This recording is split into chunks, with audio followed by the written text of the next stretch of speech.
옛날 옛적 경상도 어느 산골 마을에 최씨 성을 가진 과부가 살았다지요. 마을 사람들은 그 여자를 쌀독 최씨라 불렀어요. 쌀 한 톨도 허투루 쓰지 않는다 하여 붙은 별명이었는데 정작 그 말 속에 얼마나 많은 비웃음이 담겨 있었는지를 사람들은 나중에야 알게 됩니다. 최씨가 사는 집은 마을 어귀에서 조금 올라간 언덕배기에 있었어요. 집이라 하기엔 좀 낡고 허름했지만 항상 마당이 깨끗하고 장독대가 반듯하게 정리되어 있어서 지나가는 나그네들은 꼭 한 번쯤 눈길을 주곤 했지요. 그 집 담 너머로 매실나무 한 그루가 봄이면 하얀 꽃을 피웠는데 그게 또 마을에서 제일 먼저 꽃을 피우는 나무였어요. 사람들은 꽃이 예쁘다 하면서도 그 집주인 이야기가 나오면 꼭 한마디씩 보탰답니다. 저 여자 진짜 지독하다니까. 어제 봤는데 절에서 내려오던 노스님한테 쌀 한 줌도 안 나눠주더라고. 우리 어머니가 몸 안 좋을 때 국물 좀 얻어먹을까 해서 갔더니 쌀이 없다고 문도 안 열어주더래. 쌀독 최씨가 쌀이 없으면 누가 있겠어. 마을 아낙들 입에 오르내리는 최씨의 이야기는 죄다 그런 식이었지요. 인색하다, 냉정하다, 사람 같지도 않다. 그렇게들 말했어요. 그러면서도 최씨를 대놓고 미워하기는 어려웠던 게 그 여자가 무슨 큰 잘못을 저지른 것도 아니고 누구에게 시비를 건 적도 없었거든요. 그냥 늘 그 자리에 있었어요. 조용히, 묵묵히, 혼자서. 최씨에게는 딸이 하나 있었는데 이름은 연희라 했어요. 연희는 12살 때 이미 어머니를 쏙 빼닮아 눈이 맑고 말이 없었지만 아이들과 어울리는 걸 좋아해서 마을에서도 귀여움을 받았지요. 다만 어머니 이야기만 나오면 연희가 입을 꼭 다물어버리는 게 눈에 띄었어요. 어른들이 너희 어머니는 왜 그렇게 짠 거냐 하고 웃으며 물으면 연희는 그냥 웃고만 있었지요. 뭔가 알고 있는 것 같기도 하고 모르는 것 같기도 한 그 얼굴이 어쩐지 오래도록 기억에 남았다는 사람이 있었어요. 최씨 과부가 어떻게 이 마을에 왔는지를 아는 사람은 많지 않았어요. 언제부터인가 저 언덕배기에 그 집이 있었고 그 집에 저 여자가 살고 있었다. 딱 그 정도였지요. 남편이 있었다는 말도 있고 없었다는 말도 있었어요. 어떤 늙은이는 15년 전쯤에 이 마을로 흘러들어온 외지 여자인데 남편은 올 때부터 없었다고 했고 어떤 할머니는 젊었을 때 잠깐 남자가 있었는데 일찍 죽었다고 했어요. 누가 맞는지는 아무도 몰랐고 최 씨는 그런 이야기에 대해 한 번도 직접 말한 적이 없었지요. 최 씨는 날마다 아침 일찍 일어나 밭을 갈고 저녁이면 배를 짰어요. 쉬는 날이 없었어요. 명절에도 혼자 일했고 비 오는 날에도 지붕 새는 곳을 손질했어요. 마을 잔치에 나오는 일이 거의 없었고 나와도 구석에 조용히 앉아 있다가 일찍 일어났어요. 사람들과 어울리는 걸 모르는 사람처럼 보였지요. 아니면 어울리고 싶지 않은 사람이거나 그해 여름 마을에 낯선 사람이 하나 찾아들었어요. 나이는 26쯤 되어 보이는 청년이었는데 옷차림은 말끔하지만 먼지가 잔뜩 묻어 있었고 집신이 거의 닳아 없어질 지경이었어요. 이름은 김윤호라 했는데 한양에서 내려왔다고 했어요. 가는 길에 길을 잘못 들어 이 마을까지 흘러들어왔다고 했지요. 하룻밤만 묵게 해달라고 마을 여러 집을 두드렸는데 아무도 선뜻 받아주지 않았어요. 여름이라 방이 없다는 집도 있었고 밥을 먹을 것도 부족하다는 집도 있었어요. 낯선 사람을 집에 들이기가 꺼려진다는 집도 있었지요. 김윤호는 저녁이 되도록 마을을 헤매다가 결국 언덕배기 집대 문을 두드렸어요. 최 씨가 문을 열었어요. 하룻밤만 묵어갈 수 있겠습니까? 돈은 드리겠습니다. 최 씨는 청년을 위아래로 훑어보더니 말없이 안으로 들어가라고 손짓했어요. 김윤호는 속으로 좀 놀랐어요. 워낙 여러 집에서 거절을 당한 터라 여기서도 안 된다는 말을 들을 줄 알았거든요. 방은 작고 소박했지만 깨끗했어요. 이불이 반듯하게 개어져 있었고 창문 아래 작은 화로가 있었지요. 저녁상으로 나온 것은 보리밥과 된장국, 그리고 나물 한 가지였어요. 화려하지는 않았지만 맛은 정직하고 깊었어요. 김윤호는 허기가 졌던 터라 남김없이 비웠지요. 이튿날 아침 일어나 보니 마당에 최 씨가 나와 장독대를 닦고 있었어요. 어르신, 저 이제 가겠습니다. 밥값이랑 방값이랑 여기 두고 가겠습니다. 최 씨가 고개를 돌리지 않고 말했어요. 그냥 가세요. 네, 돈 받지 않겠다고요? 어서 가세요. 김윤호는 어리둥절했어요. 인색하기로 소문나다는 집에서 밥도 먹고 방도 묵었는데 돈을 사양하다니. 그냥 가기가 미안해서 다시 한번 말을 건넸지요. 그래도 폐를 끼쳤는데요. 폐는 무슨... 어서요. 최 씨의 목소리는 차갑지 않았어요. 다만 짧고 단호했지요. 김윤호는 할 수 없이 절을 하고 마을을 떠났어요. 그런데 마을 어귀를 막 벗어나려는데 발목이 시큰하게 아프기 시작했어요. 전날 길을 헤매면서 돌부리에 부딪힌 것이 제대로 삔 것이었지요. 처음엔 참고 걸으려 했는데 산길에 접어들자 통증이 심해져서 도저히 걸을 수가 없었어요. 한참을 바위에 앉아 쉬다가 결국 다시 마을로 내려갔어요. 마을 어귀에서 만난 동네 아이들이 물었지요. 아저씨 왜 또 왔어요? 발을 삔 것 같아서. 혹시 여기 의원이 있어? 아이들이 고개를 저었어요. 의원은 없는데요. 근데 언덕 위 최 씨 아줌마한테 가보면 될지도요. 약을 잘 안다고 어른들이 그러던데. 김윤호는 다시 언덕을 올랐어요. 최 씨는 밭에서 풀을 뽑다가 다시 나타난 그를 보고 눈썹 하나 까딱 안 하고 물었어요. 왜요? 발을 다쳤습니다. 잠시 쉬어가도 되겠습니까? 최 씨는 그를 대청에 앉히고 수장고 같은 데서 뭔가를 꺼내왔어요. 손놀림이 빠르고 익숙했어요. 물에겐 흑빛 가루를 발목에 바르고 천으로 단단히 감아주더니 물 한 사발을 가져다 줬어요. 며칠은 걸으면 안 돼요? 며칠이요? 사흘. 그 안에 걸으면 더 나빠져요.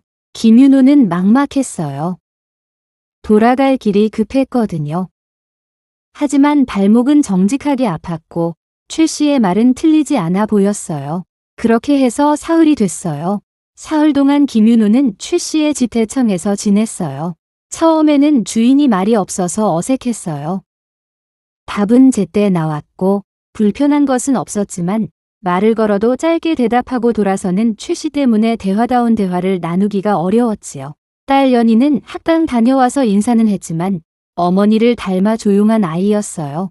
이틀째 되던 날 저녁, 김윤호는 우연히 이상한 장면을 목격했어요. 최 씨가 저녁을 먹고 나서 부엌 안쪽으로 들어가더니 한참 뒤에 작은 보자기를 들고 나왔어요. 그걸 품에 꼭 안고 마당 한쪽 헛간으로 들어갔지요. 김윤호는 무심코 따라 들어가려다가 문이 굳게 닫혀 있어서 멈췄어요. 잠시 뒤 안에서 소리가 들렸는데 그건 흙 파는 소리였어요. 그리고 또 잠시 뒤에는 아주 작게 거의 들릴 듯 말 듯하게 뭔가 중얼거리는 소리가 났어요. 기도 소리 같기도 하고 혼잣말 같기도 했어요. 이튿날 아침 김윤호는 슬쩍 물었어요. 어젯밤에 헛간에서 무언가 하시던데 실례되는 질문이라면 넘기세요. 최 씨가 그를 한번 바라보더니 말했어요. 쌀 묻어두는 것이에요. 쌀을요? 헛간에다가요? 네. 그 이상은 말하지 않았어요. 김윤호는 더 묻지 않았지요. 사흘째 되던 날 발목이 많이 나아서 이제 걸을 수 있을 것 같았어요. 아침을 먹고 나서 김윤호는 제대로 인사를 드리려고 최 씨를 찾았어요. 최 씨는 마당에서 매실나무 가지를 다듬고 있었지요. 이제 가도 될 것 같습니다. 신세 많이 졌습니다. 잘 가세요. 한 가지만 여쭤봐도 되겠습니까? 최 씨가 가지치기를 멈추고 그를 봤어요. 마을 사람들이 그러더군요. 어르신이 인색하다고요. 근데 제 눈에는 그렇게 안 보여서요. 최 씨는 잠시 침묵하다가 다시 가지를 다듬으며 말했어요. 마을 사람들이 뭐라고 하든 상관없어요. 그게 억울하지 않으십니까? 억울할 게 뭐가 있어요. 목소리는 여전히 담담했지만 아주 잠깐 눈가에 뭔가 스쳐가는 게 있었어요. 김윤호는 그게 뭔지 알 수 없었지만 그냥 지나치기 어려운 것이었어요. 그는 마을을 떠났어요. 하지만 마음속에 뭔가가 걸려 있었지요. 김윤호가 마을을 떠난 지 사흘째 되던 날 마을에 일이 생겼어요. 마을 공동으로 쓰는 우물이 갑자기 흙탕물이 올라오기 시작했거든요. 오래된 우물이라 벽이 허물어진 것이었는데 고치려면 돈이 꽤 들었어요. 마을 사람들이 모여서 의논을 했지만 다들 사정이 어렵다 보니 돈을 모으는 게 쉽지 않았어요. 며칠 뒤 이 마을을 관할하는 고을원님이 이방을 통해 소식을 전해왔어요. 우물 공사 비용을 대줄 사람을 찾는다는 것이었는데 그 대가로 원님이 공사 감사패를 내리겠다는 내용이었지요. 마을이 떠들썩해졌어요. 감사패라면 관에서 내리는 공식 문서인데 그게 생기면 집안이 한 단계 올라서는 것 아니냐는 기대도 있었고 현실적으로 돈이 어디서 나오겠느냐는 탄식도 있었어요. 그런데 그날 밤 이방이 원님께 보고를 올렸어요. 우물 공사 비용 전액이 익명으로 관아에 들어왔다는 것이었지요. 원님이 놀라서 물었어요. 누가 낸 것이요? 누군지 적혀 있지 않았습니다. 다만 돈과 함께 쪽지 하나가 있었는데 마을 우물 고치는데 써달라는 내용만 있었습니다. 원님은 이상하다 여겼어요. 이 산골마을에 그만한 돈을 쾌척할 사람이 있을 거라는 게 믿기지 않았거든요. 그런데 이게 처음이 아니었어요. 알고 보니 이 마을에는 몇 년 전부터 이런 일이 있었던 거예요. 마을 서당에 책을 들여올 돈이 없었을 때 누군가 익명으로 돈을 냈고 마을 길이 장마에 망가졌을 때도 돈이 들어왔고 작년 흉년에 먹을 것이 부족한 집들이 생겼을 때 식량이 나눠졌어요. 그때마다 누군지 몰랐지요. 다들 막연하게 어디 부자 집에서 하는 선행이려니 했어요. 이 가난한 산골 마을 안에서 나온 돈이라고는 생각하지 않았지요. 원님이 이방에게 조용히 알아보라고 했어요. 이방은 며칠을 마을을 돌아다니며 조심스럽게 탐문을 했는데 결국 한 가지 실마리를 잡았어요. 돈이 나올 때마다 그 직전에 최씨 집 헛간에 드나드는 소리가 났다는 걸 이웃에 사는 노인이 기억하고 있었어요. 밤늦게 흙 파는 소리, 그리고 이른 새벽에 무언가를 싸서 나가는 소리. 이방이 원님께 보고를 드리러 간 날 마침 원님에게 손님이 와 있었어요. 바로 김윤호였어요. 사실 김윤호는 한양에서 내려온 평범한 나그네가 아니었어요. 원님 밑에서 일하는 관원이었는데 이 지방 세금 관리 실태를 비밀리에 살피러 내려왔던 것이었지요. 그게 일이 꼬여서 마을에 잘못 들어갔다가 최씨 집에 묵게 된 것이었어요. 최씨는 그가 관원인 줄 몰랐고 마을 사람들도 몰랐어요. 원님은 이방의 보고를 듣고 한동안 말이 없었어요. 최씨라고? 예, 마을에서 인색하기로 소문난 과부입니다. 김윤호가 끼어들었어요. 저도 그 집에 사흘을 묵었습니다. 뭔가 이상하다 싶었는데 이제야 연결이 됩니다. 원님이 물었어요. 그 여자가 도대체 어떻게 그런 돈을 마련한단 말이오? 혼자서 밥 깔고 배 짜는 게 전부인 여자가 그게 바로 제가 이상했던 부분입니다. 헛간에 쌀을 묻는다고 했는데 그게 쌀만이 아닌 것 같았습니다. 오랜 세월 조금씩 모은 게 있는 것 같았어요. 원님이 최씨를 관아로 불렀어요. 그러나 강압적으로 추궁하기 위함이 아니라 조용히 이야기를 들어보기 위함이었지요.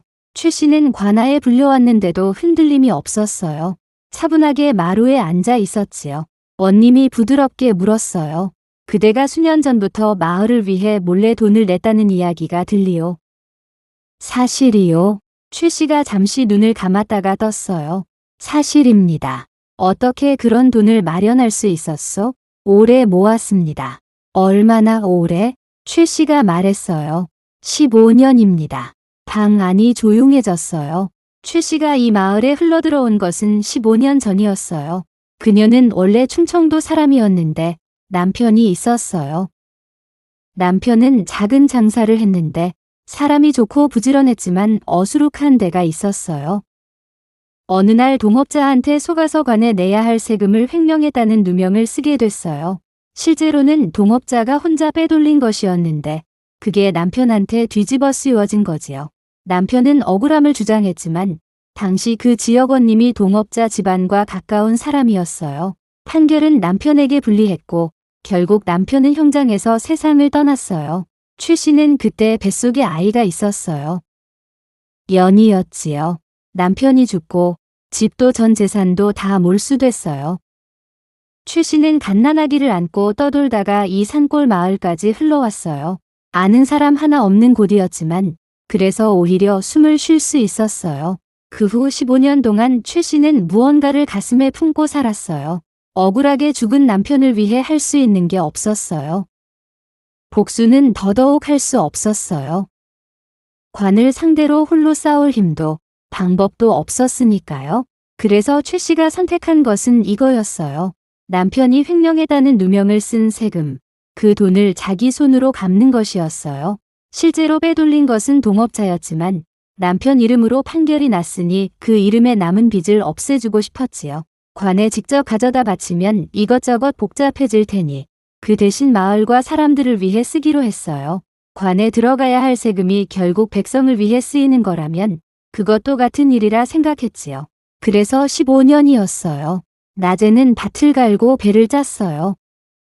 먹는 것도, 입는 것도, 쓰는 것도 최대한 줄였어요. 남들이 인색하다 해도 괜찮았어요. 어차피 설명할 생각이 없었으니까요. 아끼고 아낀 돈을 조금씩 헛간 흙 속에 묻었어요. 그리고 마을에 어떤 일이 생길 때마다 조심스럽게 꺼내서 썼어요. 남편 이름으로 진 빚이 이제 다 갚아졌다 생각합니까? 원님이 물었어요. 최 씨가 조용히 대답했어요. 이번 우물 공사 돈으로 마지막이었습니다. 방 안에 또 한 번 침묵이 흘렀어요. 김윤호는 최 씨를 바라봤어요. 사흘 동안 한 집에 있었는데도 이 여자의 속사정을 하나도 몰랐다는 게 새삼 이상했어요. 아니, 이상한 게 아니었어요. 최 씨는 누구에게도 알리지 않았으니까요. 알리고 싶지 않았을 테니까요. 원님이 말했어요. 그대의 남편이 억울하게 누명을 썼다 하니 그 사안을 다시 살펴보겠소. 15년이 지났지만 잘못된 판결이라면 바로잡아야 하오. 최 씨가 고개를 들었어요. 필요 없습니다. 필요 없다니. 남편은 이미 없어요. 억울하다는 판결 하나가 남는다 해서 남편이 돌아오는 것도 아니고 제가 잘 살게 되는 것도 아닙니다. 그렇다 해도 명예를 되찾는 일이요. 최 씨가 말했어요. 저는 그 사람 명예가 필요한 게 아니었어요. 그 사람이 남긴 이름에 더 이상 빚이 없으면 그걸로 됩니다. 딸아이가 아버지 이름 들고 살면서 빚쟁이 자식이라는 소리 안 들을 수 있으면 그걸로요. 원님도, 이방도, 김윤호도 아무 말을 못했어요. 최 씨는 조용히 자리에서 일어났어요. 돌아가도 됩니까? 원님이 천천히 고개를 끄덕였어요. 최 씨가 관아를 나와 언덕을 올라가는 뒷모습을 김윤호는 한참 바라봤어요. 허리가 굽지 않았어요. 걸음이 느리지도 않았어요. 그냥 그대로 늘 그랬을 것처럼 걸어갔어요. 김윤호는 나중에 한양에 돌아가서도 그 뒷모습이 자꾸 생각났다고 해요. 무언가 대단한 일을 한 것 같은데도 아무렇지 않게 걸어가던 그 모습이요. 마을 사람들은 나중에야 사실을 알게 됐어요. 이방 입이 워낙 가벼워서 관아에서 있었던 이야기가 마을로 흘러왔지요. 처음엔 믿지 않는 사람이 많았어요. 쌀독 최 씨가 그랬다고? 그 지독하다는 여자가? 하지만 하나씩 맞춰보니 다 들어맞았어요. 우물 공사 전날 밤 헛간 소리, 서당책 들어오기 전날 새벽 최 씨가 읍내 방향으로 걸어가던 것, 흉년 때 식량이 나눠지던 날 연희가 혼자 밥을 굶었던 것, 마을 안악들이 모여 한참 말이 없다가 누군가가 먼저 말했어요. 우리가 그 여자한테 너무했다. 아무도 반박하지 않았어요. 그날 이후로 최 씨를 쌀독 최 씨라고 부르는 사람은 없어졌어요. 다들 그냥 최 씨 어머니 또는 언덕 위 아주머니라고 불렀지요. 그리고 이듬해 봄, 마을 우물 공사가 끝났을 때 마을 사람들이 힘을 모아 최 씨 집 낡은 지붕을 새로 얹어줬어요. 최 씨는 괜찮다고 손사래를 쳤지만 마을 어른 중에 가장 나이가 많은 노인이 말했어요. 이건 우리가 하고 싶어서 하는 거요. 받으시오. 최 씨는 그날 오래간만에 마당에 서서 하늘을 올려다봤어요. 연희가 곁에서 어머니 손을 꼭 쥐었지요. 매실나무에 꽃이 피어 있었어요. 그래도 마을에서 제일 먼저 핀 꽃이었어요. 사람을 겉으로만 보면 보이지 않는 것들이 있어요. 왜 저렇게 말이 없는지, 왜 저렇게 아끼는지, 왜 저렇게 혼자인지. 모르면서 알 것 같아지는 게 제일 위험한 법이지요. 최 씨 과부의 이야기는 그 마을에서 오래도록 전해졌어요. 특별히 누가 적거나 기록을 남겨서가 아니라 겨울밤 화롯불 옆에서 어른들이 아이들에게 들려주는 이야기로 남았지요. 억울함을 억울함으로 풀지 않은 사람, 빚을 빚으로 되갚지 않고 다른 방식으로 갚은 사람, 알아주지 않아도 15년을 한결같이 살아낸 사람. 그게 쌀독 최 씨였어요. 그 여자의 이름은 몰라도 그 마을 우물은 아주 오래도록 맑은 물이 올라왔다고 해요. 구독과 좋아요 부탁드립니다. 감사합니다.